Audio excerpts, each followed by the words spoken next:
நீங்கள்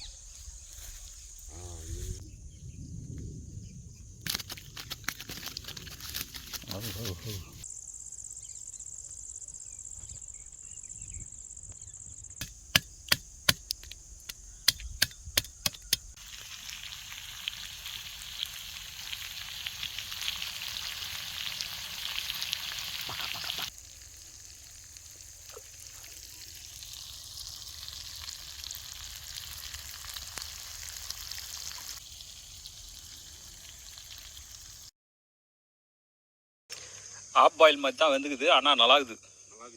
நறுக்கு நறுக்கு நறுக்கு நல்லாக்குது. சேட் சாப்கா குக்கிங். மசாலா டேஸ்ட்டுக்கு வாய் ஜும்முன்னு ஊறுது. வேறு லெவல் சார். உப்பு எல்லாம் கரெக்டாகுது, காரம் கரெக்டாகுது, உப்பு கரெக்டாகுது. நிஜமாகவே சொல்லணுன்னா வேறு லெவல்.